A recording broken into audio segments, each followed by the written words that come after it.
Magandang buhay po sa ating lahat and welcome to Papa Jo's Vlog Kakwentuhan.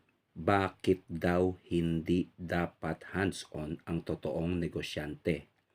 Alam mo ba kung bakit? Nakatype sa text, hindi ka negosyante. Okay, so actually, sa totoo lang, hindi ko pinanood yung buong video. At dito lang muna ako sa kanyang title na bakit daw hindi dapat hands-on ang totoong negosyante. Alam mo ba kung bakit hindi ka negosyante? Anyways, ito po ay sa insight nila, no? Sa mindset nila to. Kung makakatulong yung video na to at napanood ninyo and then gamitin ninyo. Kung hindi naman makakatulong ay ganun pa man ay wag na lang i-apply. But still, I would like to give my opinion and my insight about this matter bilang pumasok sa mga pailang-ilang negosyo. To make the long story short, ang bottom line ay ako ay hands-on sa aking negosyo. Lahat ng negosyo na pinasok ko, hands-on ako. At may mga nagsasabi din ng mga negosyante, mga nagbi-business, na isa sa pinakamaganda na panood ko. Hindi ko na matandaan yung nag-vlog. For the first year daw ay hands-on ka niyan. Lahat kailangan malaman mo, kailangan ma-discover mo, kailangan ma-train mo yung mga tao mo. Ganun din sa second year. At ang maiksing time na pwede mo nang i-let go yung iyong business sa ibang tao, sa mga na-train mo, ay approximately 3 years. Which is, yan yung naging suitable sa akin. Sa pagtitinda ko ng street food, maliit lang. Yun naman lagi ang i-example ko sa inyo sapagkat yun yung mas nagamay ko for almost 3 years. Pagtitinda ng fried chicken, sisig, lumpia, hamburger, at kung ano-ano pa sa lansangan. Una, para sa akin, dapat hands-on ka. That's it. Sapagkat unang-una, yung produkto mo during early stage ng iyong pagtitinda ay marami ang development and improvement na mangyayari at ikaw mismo ang makakadiscover. Kapag yan ay hands-off ka at ang mga workers mo lang ang mga nagtatrabaho para doon sa mga na-train mo sa kanila, then you will not be able to discover some improvements sa iyong paninda. Higit sa lahat, kapag early stage ng iyong business, marami kang dadaan ng factors dyan.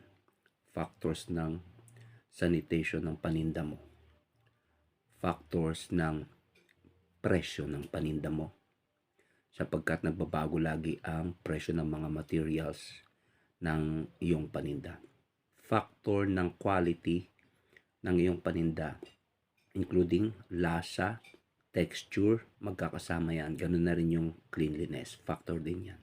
Sa early stage ng pagtitinda ko ng barbecue, dami ko natutunan. Nagtinda ko niya 1.5 years before I shifted to selling fried chicken. Anyway, balik tayo sa barbecue. Diyan ko na-discover na yung inihaw na tenga ng baboy ko ay medyo makunat. At yan ay sinabi sa akin ng customer directly. Ganda rin yun, direct na sinabi sa'yo yung somehow negative feedback ng customer mo. Ay na-discovered nga, wow, medyo matigas nga, kaya nag-improve. Nung nagbabarbecue ako ay puro barbecue lang aking paninda, karne and chicken. So lahat ng chicken, lahat ng pork barbecue meron ako. But dahil hands-on ako, then doon nagkaroon ng time na ma-discover ko na gusto din pala ng mga customers ng seafoods like pusit, ng hipon, ng mga isda.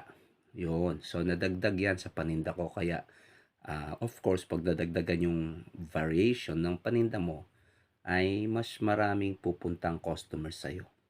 At the same time, hands-on ako sa barbecue hanggang nung nagtinda ako ng fried chicken ng almost 3 years.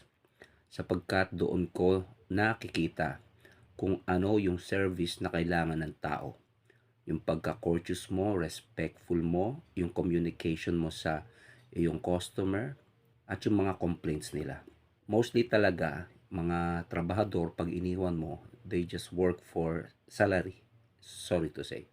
Iba talaga yung puso at yung hard work at yung thinking kapag yung mismong ikaw na business owner ang naka-hands-on at nangangalaga sa iyong business. In time, darating din ang panahon na pwede mo nang ipaubaya yung iyong business sa mga taong na-train mo.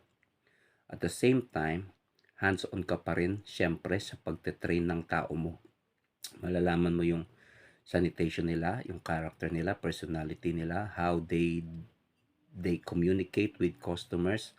Malalaman mo yan. Kapag hindi ka hands-on and nakapag-train ka lang, sinalpak mo, hindi mo sila makikita, then hindi mo malalaman kung ano yung magiging problema ng mga staffs and employees mo. Another thing, kapag hands-on ka at nandun ka sa pwesto mo sa tindahan mo, makikita mo ang takbo at flow ng customers mo. Yan. Anong oras ba maraming tao sa pwesto mo? Umaga, anong oras sa umaga, sa tanghali, anong oras, at sa gabi, anong oras. At the same time, ano yung oras na medyo kakaunti yung tao in between time of like between breakfast and lunch, lunch and dinner, and after dinner. Malalaman mo yan, flow ng customers mo, at makakatulong yan kung gaano karami yung amount ng iluluto mo. Pag hands-on ka rin, malalaman mo rin kung gaano ka hard work yung business mo or kung gaano ka dali ang business mo.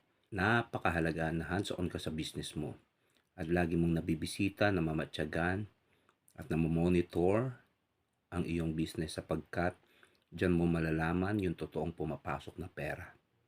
Kung hindi mo binibisita at hindi ka hands-on sa iyong negosyo, maaaring merong mangyaring hindi maganda sa pasok ng pera mo.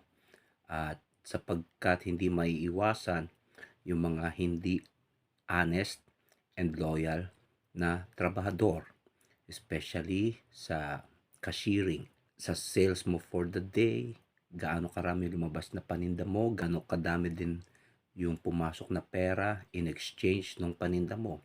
Napakahalaga niyan. And ang tendency, kapag hindi ka hands-on dyan, hindi mo na monitor, malulugi ka. At maaari kang makupitan ng mga hindi honest na empleyado. So, last word, sabi nga hindi ka daw negosyante pag hands-on ka sa iyong negosyo. Ayun na, binabasa ko. Para sa akin ay hindi po. Ngayon, negosyante ka. Dapat hands-on ka muna sa iyong negosyo hanggang ma-master mo yung negosyo mo, hanggang magamay mo yung negosyo mo, hanggang magamay mo yung mga staffs mo. Then, that's the time na pwede ka na mag-hands off sa iyong negosyo. Ganun pa man, minomonitor mo pa rin yan at sinisilip-silip mo. So, yun po. So, kung ito pong video na to ay makakatulong sa inyo, ay gamitin. Kung hindi naman po ito makakatulong, ay isnabin. Maraming salamat po. Ito po si Papa Jo para sa Papa Jo's Vlog Kakwentuhan. God bless us all. Bye-bye.